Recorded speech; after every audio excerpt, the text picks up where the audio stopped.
Good afternoon. This is Nata Feinstein with Hasidic Nurses Notes. It's April 29th, 2026, and it's 12th the month of ER. I welcome you today. So I'll start out with our morning meeting goals and objectives.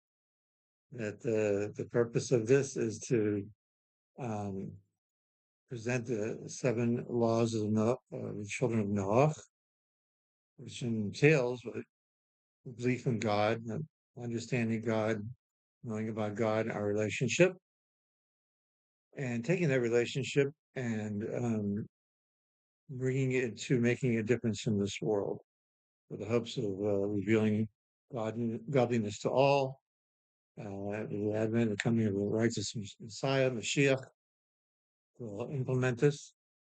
So in the meantime, we'll do our part to make this happen. And so I will give you 3 items, which I often mention. This kind of sums up what I've said. One is Ein Od Milvado, which is there's nothing outside of God. There's nothing but God. And with that, we imply that God created and creates everything that's in existence. And that creation occurs from nothingness. Before the world was created, we were, say, there was nothing to be aware of except God and godliness. That takes a lot of details, but nevertheless, going forward, coupled with that is that Kol B'dei Shemayim, everything's by the hand of heaven. So what we experience or think we are hearing about is a result of God's intervention, guidance. And the third thing that remains, like if there's nothing but God and God's running everything, what's left there for us? Is in his kindness and wisdom, God has made his partner to perfect the world and to reveal himself and to make life wonderful for all.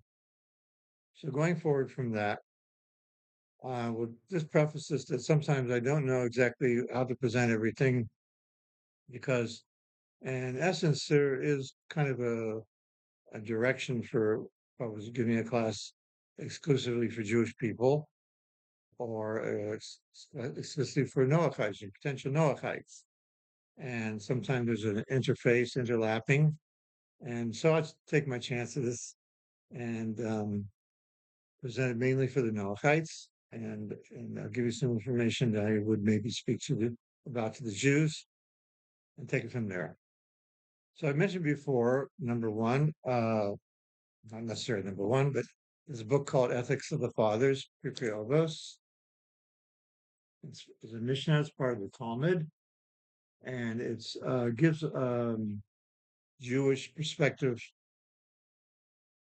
God's perspective, not necessarily a book of laws, but how to take the information we have and put it into conduct.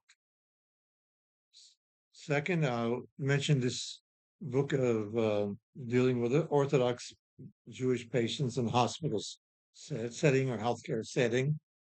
And this is handy because it kind of gives a template because it's what we consider is not limited to healthcare. So I want to give you a perspective on the Jewish culture beyond that for your interaction with Jews and how to temper it or how to focus it. Because it's vital that we work together as a team. And I'll get into that later a little bit with emphasis. So again, to repeat that I consider Noachide extremely valuable in this era. It's an ancient part of God's wisdom, but it has been kind of out on the table, shelf, back table. It's out in the forefront, and I think for very good reasons. And I support it very much, and I think it's essential. So going forward, that with the ethics of the fathers, where it has 6 chapters in it, and we're in a cycle of reading it 1 chapter a week on the Sabbath, not that it's limited to that. Anybody could read it. And that's another point, that if someone says to you that the limit is limited to what he can teach the Noahide. So there's two aspects to that. Is if there's Torah that helps you understand the Noachites and guides you, and for sure, learning about God is essential, that it's relevant for teaching. And the second point I've made is that all the bookstores and all the websites and other sources, that all this information is out there for anybody who wants to grab it. And therefore, I feel it's very important that a Jewish person kinds of focuses this information. And as long as you're reading it, it's to maybe put it into a good perspective for your use and your development of a relationship with God and the Jewish people.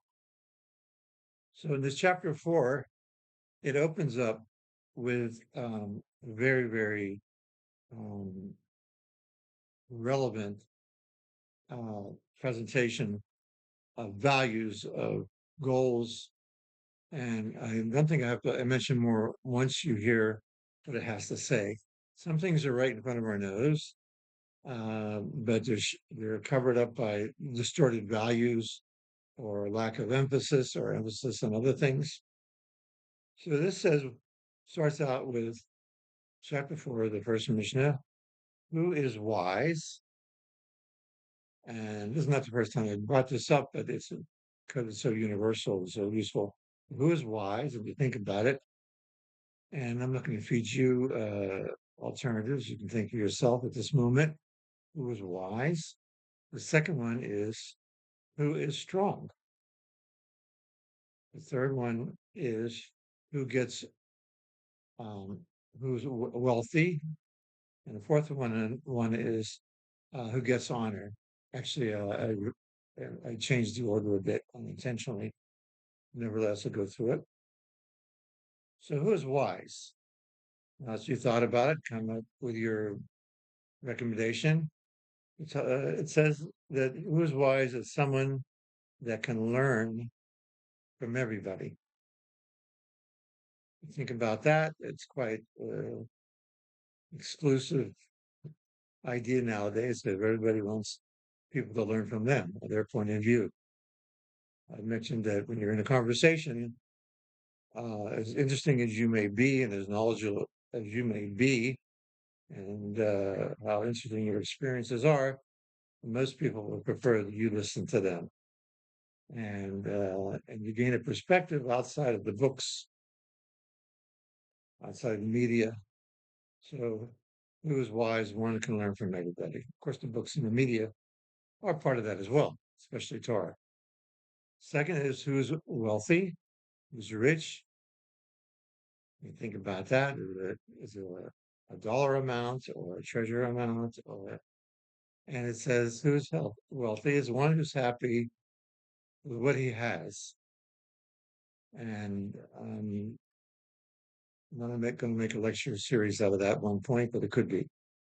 The third one is who is strong.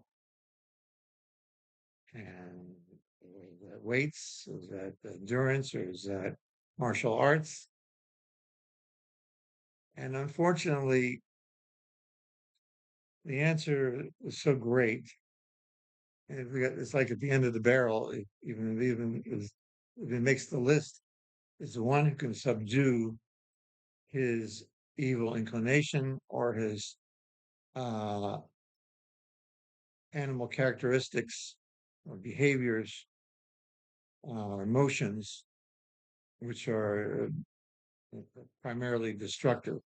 There's a place for them, but under the control of the intellect. Going forward is who gets honor, and that's one who honors others. Kind of, I've alluded to before, that if you show a person respect and you're interested in them, they become interested in you. Okay, that's the first Mishnah.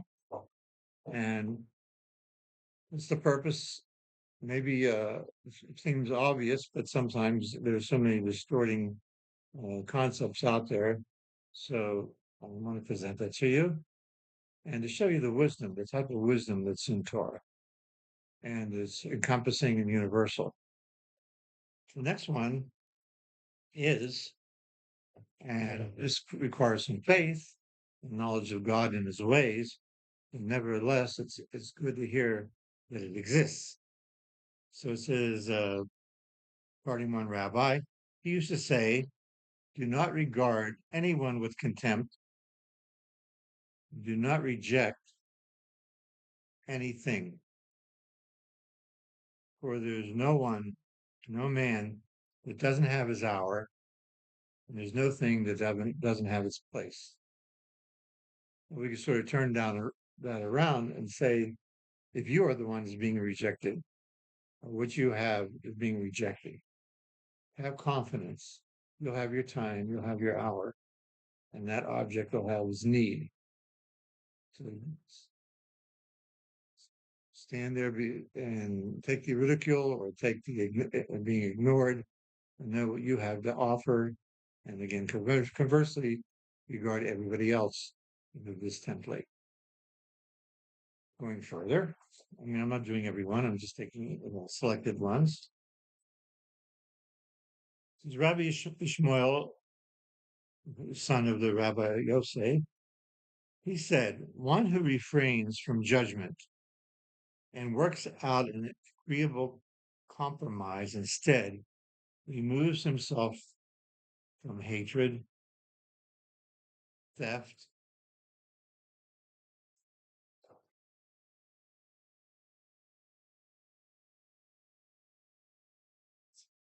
and and having the responsibility for an unnecessary oath.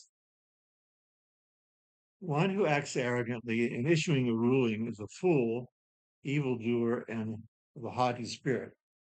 Now, this kind of leads into the courts of justice, how a person who is a judge or represents the justice system is one of the facets of how he conducts himself. But this is usable for everybody. You're working on a compromise or talking to individuals having trouble dealing with a situation. So a primary thrust in Jewish law is compromise. A judge has to hear from both parties the situation, or based in a court of judges, and well, a lot of specifics to how the testimony was given. But their priority is to work out a compromise. If compromise can't be achieved, then you invoke and apply the Jewish law the best that it can be applied. So to go ahead and hear a situation and give your judgment right away without one thinking about it and one seeing the reference to the law, it's an arrogance. It's a disservice to the people you're helping.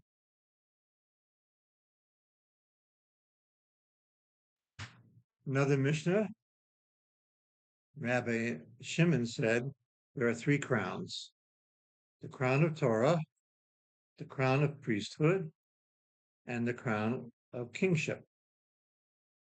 So Torah, that can be achieved by everybody. Priesthood, that's a lineage from the tribe of Aaron, that you can still conduct yourself as a priest of holiness and love. And the crown of kingship. Again, there's one king, but there are attributes of a king that we can emulate. It says the crown of a good name surpasses it all. So the question comes up, why isn't the crown of a good name counted as number 4? One explanation is all these other attributes of Torah, of learning, or priesthood, kind of conduct, and conduct of a king. And the king is a person with tremendous amount of responsibility and respect. All these are geared or have to be geared towards your having a good name. So therefore, achievement with the titles is tremendously important, but we have to remember With all this achievement has to be focused on you being a good person, having a good name, which is making an example. Now, here's one which I want you to know it's out there and it's considered, and it requires, of course, a lot of discussion. And it doesn't stop right here, but what I'm going to say, but Rabbi Yanai said, it's not in our hands to understand neither the tranquility of the wicked nor the tribulations of the righteous. So, phrase of like why good people, bad things happen to them, and why do bad people have such success? It goes beyond those statements tremendously. But it's a recognized situation in the Torah from the get-go. And Torah is aware of everything.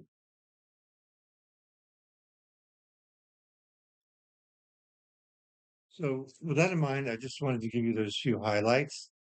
Another one from the chapter before, it said that we should pray for the welfare of the government in power where we are. So without it, men would eat each other alive. So it doesn't go into if the government is this way or the government is that way, but we can't have anarchy.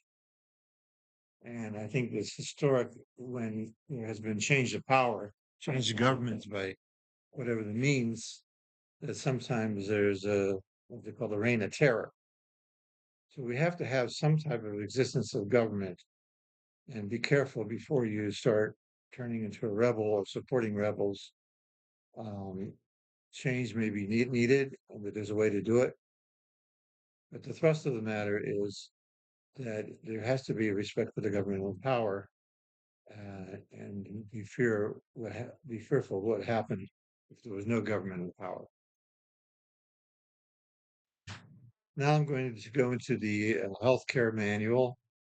And again, as I said, it's not limited to healthcare. A lot of information would be useful. And as I've said before, that we don't know what relationship we're going to have between non-Jew and Jew. But if you're going to be involved with Jewish people, and it could happen, likely happen as a Noahide, and seeking their guidance, seeking their ways, learning what God's ways, that this could lead to potential employment, business dealings, um, neighbors, and so forth. So even though the Jews are listed as a nation apart, we still are interacting with all the nations of the world. And I don't think you can ignore how much that is relevant today, where the Jewish people have turned to and are accepting assistance from the President of the United States. And we try to get influence from the United Nations, which is not a Jewish group per se. So it's everywhere. So whatever the circumstance is, it's good to have a working knowledge of the people you're dealing with. I'm not going to go into depth, but it kind of reminds me of something I heard when I was graduating my bachelor's degree in college. I went through a curriculum called General Arts and Sciences. It was basically leading to healthcare, pre-med. And I'm in the grandstand. It was a large university, thousands of people graduating. And I was near some people who I knew. Not that it mattered that I knew them, but they were speaking to each other. And once I'm graduating with a degree in general arts and sciences, I can do everything in general and nothing specific. But the beauty of it is that uh, you're able to go to a lot of environments, a lot of situations, a lot of milieus, and you have a little bit of a working knowledge of what's going on. You didn't just go through in a straight groove, isolating yourself from everything else that's going on in the world. So So I'm trying to add to the experience for you to you have a bit of a working knowledge of dealing with Jewish people. And it could be applicable to others. So in doing so, we have there's cultural implications, geographic implications, as historic implications, and Jewish law. Um, Talking about cultural, and I remember that I was very close to a family um, years ago, um, and one of the parents of the person I knew was a real Holocaust survivor. It was unreal, real, but he was a Holocaust survivor, and he got older and he became ill, and to the point where he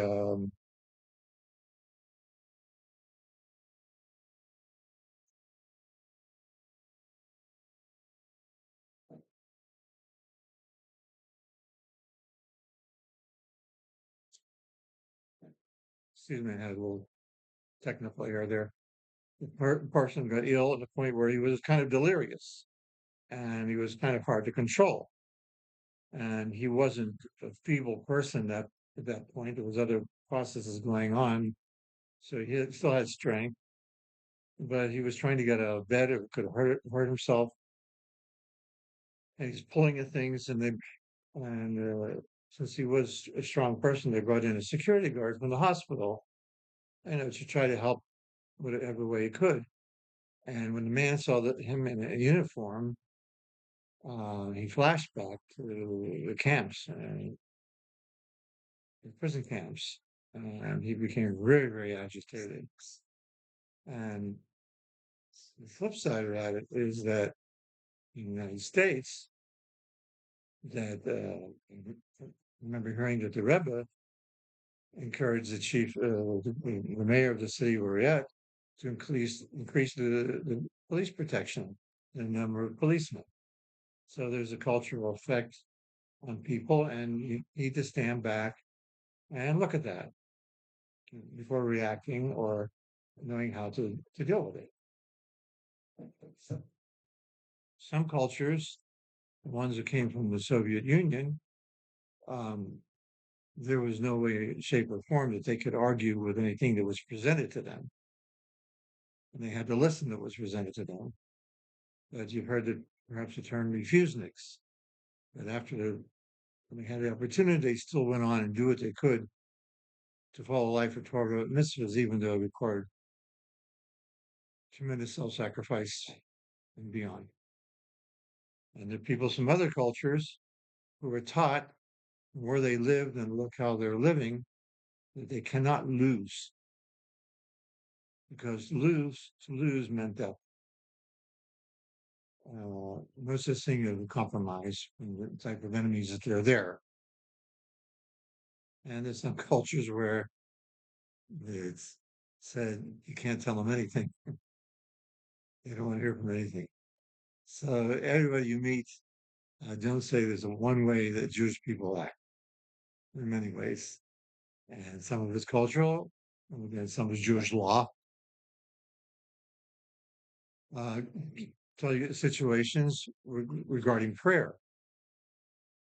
There's a prayer, a special part of prayer called Kaddish, and that's said by people who have lost a relative within the last year. And that prayer helps the soul of that relative that passed on, among other things. It's also a demonstration of a sign of respect and honor for the parent. The person says that prayer for them. During COVID, um, I was in one area where there's a total curfew for everything. And these people are really concerned that you can only say that prayer when there's called a minyan, a group of people, a certain number. And usually find that in a synagogue or shul. And they weren't allowed to assemble. They couldn't leave their homes. So what happened in one place to adapt to it, that it was a city with a lot of Jews and neighboring properties, that where the properties are joined, that they were able to get enough men together in the balcony and say the prayers together. So um, that's how important the prayer is to some people. And therefore, if you have a patient who needs to pray, you can discuss what it, what the time constraint is. You may see the urgency. Uh, that's just, superficial. There's a lot more to it than that. Again, talking about prayers and rabbis, that you have a question in Jewish law and you're a policymaker in your hospital, and don't just go to, I guess now you have artificial intelligence or a website. And when it comes down to it, do your best to involve the local community rabbi or rabbis on how things are done, because there are variations. As I mentioned, God is absolute, his ways are he's creating, he's a creator, absolutely. Getting down into Jewish law and, and community affairs, there can be some variations, but it has to be cleared by a rabbi and a rabbi from that area. Every place is different. And again, you can't put Jewish law in a can or just one book and just open up everything, every question you have. You have to have authorities who can blend the laws, blend the situations. Whereas God's wisdom is infinite. So in the Talmud, they list many, many circumstances. What could occur with one situation, and like what is theft? What if you find a lost article? And what you have to do or to determine if it's really lost or is it something that can be retrievable? So there's many variances. Um, so going forward, Jewish law in absolute, the Shabbos is very strict. There's some things we just can't do. But on the other hand, if the Shabbos law is going to cause a loss of life or deterioration of a person's condition, it's highly likely that there is a dispensation to that because life is incredibly important. God wants us in this world to do mitzvahs. In other words, this world is not just a passing stopover place. It's a place of accomplishment. And that accomplishment will affect our world, affect our lives, affect our lives in the future. So a minute of life is very, very valuable. We treasure that and do what we can to keep it going. There are some things where there's no tolerance. But you even asked to do some discussion on that, what exactly means. But on the whole, don't say, well, it's Jewish law and he's going to die anyway, or it's it's in God's hands. Don't take these blanket statements and make a policy out of it. I'll give you some terms you may hear. Again, in the hospital or out of the hospital, at your office, business dealing with people. And you have rabbi, which is oftentimes a teacher, it means rabbi, or you may hear rebbe, I rebbe in the yeshiva, I rebbe in the school. And it's an Orthodox leader, a rabbi. In the Hasidic world, you'll hear rebbe, which again is teacher, but the implications are tremendously expanded. And his opinion is really sought out with Hasidim, not exclusively from Hasidim, but very much so. And you may even find them going out of their way to get a hold of their Rebbe for advice on what to do a procedure or not. And to one's surprise, they may elect not to do a procedure or have a variance.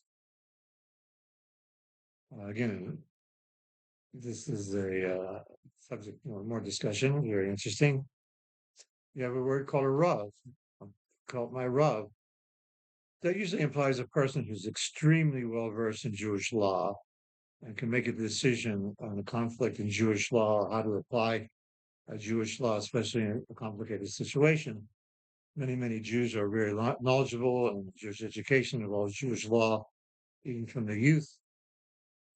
Jewish children are hearing laws that some people don't hear until they get to the university. So ask a person first if he knows what to do in the situation. And if not, he may say, well, let me consult my Rav.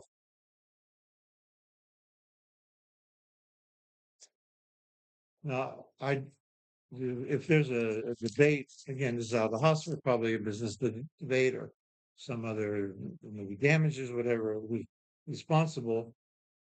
We Jews on the whole will try to keep it within our Jewish court system because we prefer the way that works. And Jewish law involves a lot more spiritual aspects and sources that maybe you'll find in secular law. Jewish law is not imposed upon people in this era that you must follow it or else. It's do what you can to follow it, and the person should have the opportunity. The person wants it. Okay, it was a subject matter which the secular authorities are much more used to dealing. Again, in this country, for example, we don't have anymore the Great Temple in Jerusalem where you had the high courts and the Jewish courts. One was called the Great Sanhedrin, and there were smaller Sanhedrins, and you had Jewish courts throughout the cities, different sizes for dealing matters. We don't have that system. The knowledge is known by many, and we try to use it when we can for resolution among ourselves. But again, there's certain options to that, and it's not a clandestine thing. And people have the right to be heard, the right to be said, right to be defended, right to be witnesses, and so forth.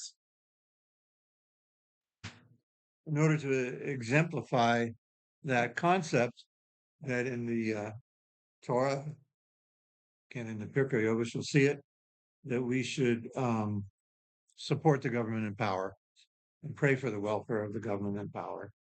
And there's also a law called Malchus Medina, the law of the country. And we respect the law of the country. We don't want it to put us in a situation that will compromise our Jewish values. But again, this is something that can be discussed. I just wanted to show you that we respect the Jewish people, respect the laws of where they're living. And I mean, we're citizens here, and we vote, we pay taxes. We grew up here. I grew up here myself, so I consider myself an American, and I have great respect for this country and gratitude that I was able to grow up here. So going forward, now some other terms you may hear. One is Sephardic, and that's usually people of, say, the Mediterranean areas. And you have Ashkenazi, which is Northern Europe, European. And remember, these are gross generalizations. It's a Yemenite. These are people who came from Yemen, and they have a tremendous history and maintenance of that history, geographic location of that history. Only recently have they had to come to Israel because of religious persecutions. You might find people who say that, especially from Latin America, that they have Jewish roots, that they believe that their ancestors came from the Spanish Inquisition, and still that doesn't negate or put aside the law of who's a Jew. Jewish law says a person who's Jewish is one who was born from a Jewish mother or has converted properly to the Orthodox Jewish law. And you have the Hasidim. The Hasidim, the movement was, I would say, more formally established about 300 years ago. A rabbi named the Baal Shem Tov, and he began, or he was in a chain of progression of the release of more and more information from the mystical aspect of Judaism, which were previously concealed, and it was a progress of coming out of concealment to revealing. I'm not saying that process is totally done, but the Hasidic movement really took a lot of these mystical concepts and put it into usable form to help our lives and help our performance and our relationship with God. People feel that these details are not for the public interest, and respect that. But there's the Hasidim, and their ways are different. They're dressed as different, not exclusively, but they want to maintain that kind of cultural um, significance, sign. Again, a person's not Hasidic could be wearing street clothes, and a person is Hasidic wearing regular, street attire, especially at work. And I'm not going to go into all the details of that. Just you'll hear the Hasidic movement, and say historically it's a recent movement. It's a very strong movement. Now, outside of the Orthodox framework, you'll hear Reform, Conservative, and Orthodox. And Hasidic is basically Orthodox beliefs. The Torah is the ultimate word of God, and written on godly inspiration, to say the least, by the hand of God. This is how we follow. And the Orthodox and Reform and the Conservative have different views on that, and how they approach the relationship with God and the Torah. So those three are like observance. The other ones I mentioned are categories of the Orthodox cadre. You'll hear the word Yiddish languages. Yiddish. That's basically a Eastern European language, which is a mixture, sort of like a Germanic and Hebrew. And people who know Yiddish have some understanding of German. If they weren't, didn't grow up in Germany, but they can pick up a lot of words. I don't think the reverse is true with a German can speak the Yiddish. There's also, it's also said they speak Jewish. Yiddish or Jewish sort of goes hand in hand. So where's Hebrew? Hebrew is the original language of the Jews, the Torah language. And you may hear the word Ivrit, which I guess is the Israeli version of the Hebrew, adapted. And remember, I'm not an authority of any of this. I'm just trying to give you an overview from the information I have, so you have some familiarity. Also, a language called Ladino, which I guess is a Spanish-based language, adapted, or if you say parallel to Yiddish, it's a Spanish type language for the Jews. Now, going further in the hospital realm, again, the implications are only there, but fertility is a very, very important thing. Having children and family, be fruitful and multiply. And there are a lot of guidelines for that, husbands and wives, and social conduct. Therefore, birth control is something that, again, I'm not a rabbi, but it's not, it's permitted only under certain circumstances which have to be approved by a rabbi. Also, abortion is considered like taking a life. And that applies to Noahide as well. Again, what's the variation? That we have to make sure that the mother is not compromised in trying to maintain a life that I mean, historically, childbirth was a traumatic situation for women and potentially fatal for many. I read the story of Rachel Local. So we can't compromise the life of a mother, you know, essentially. Now, organ donation. I've been to presentations where rabbis are saying approving organ donation, and I've been to as many, if not more, where it's not permitted.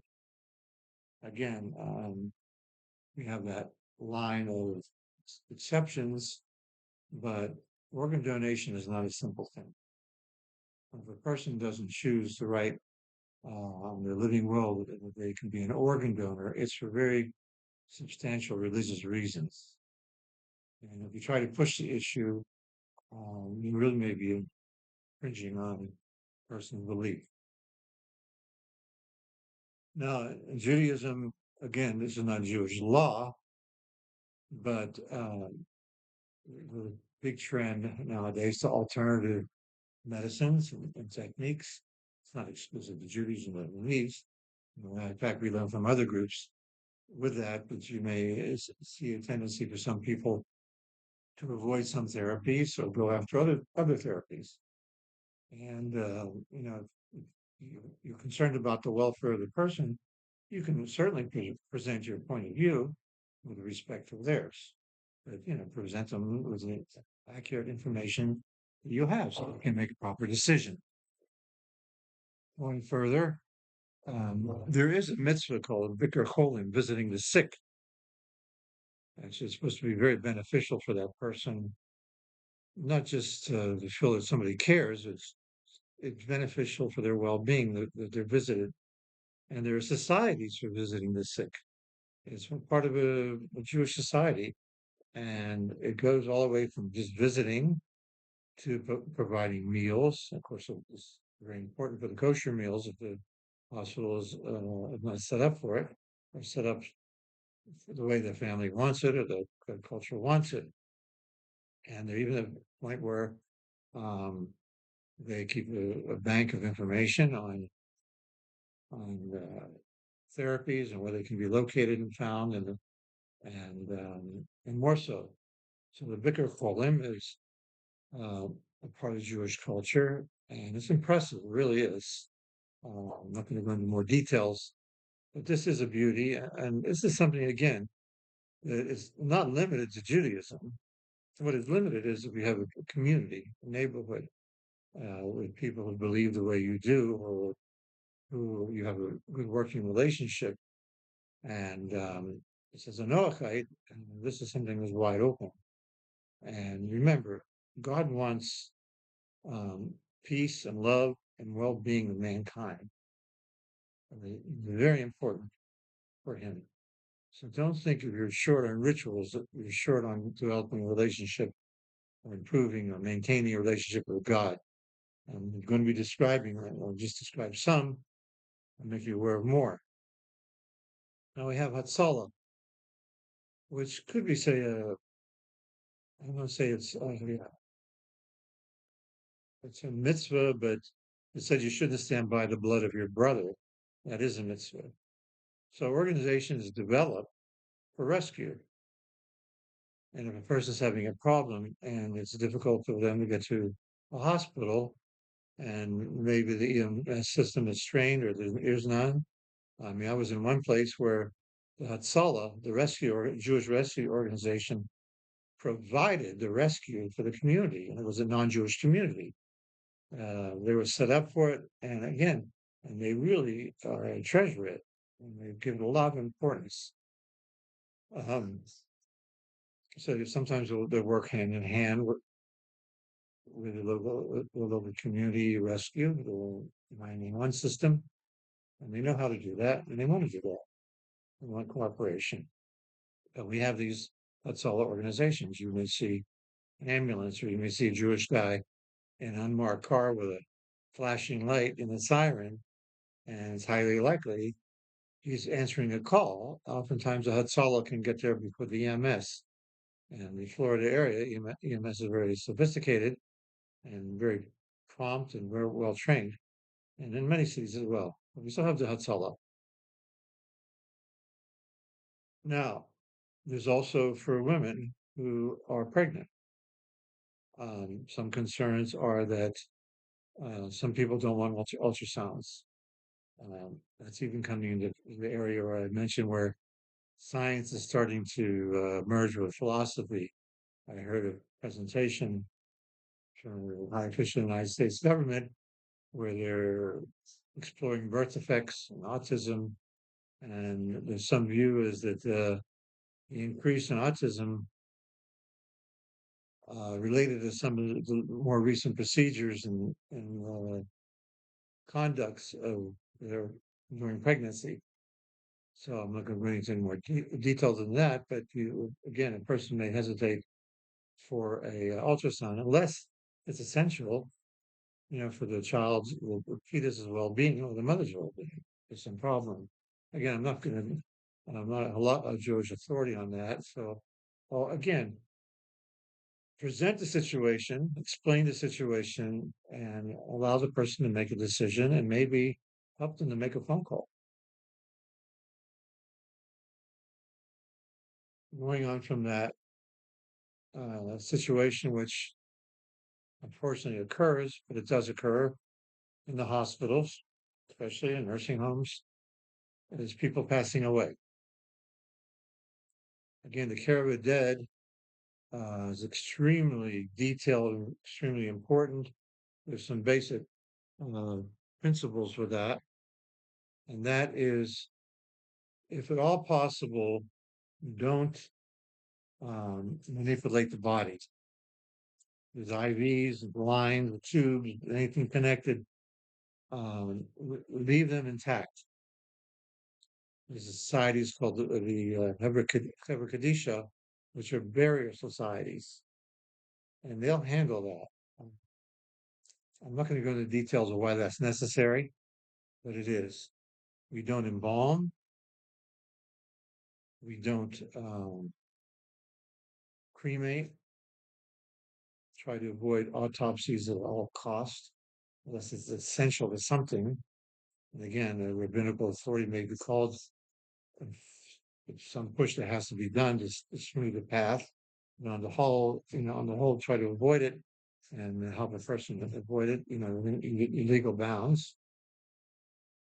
Also, we bury people, if possible, on the same day. And if you're a hospital employee, you can accelerate the production of a death certificate to help the process go along, that could be appreciated. We consider the dead as still has a soul of awareness, and we treat the person with respect as a result of that.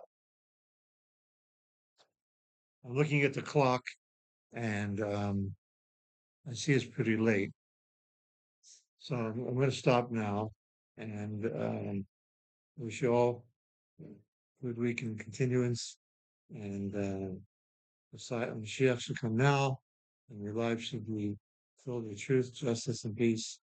Is a pleasure in your families. Thank you.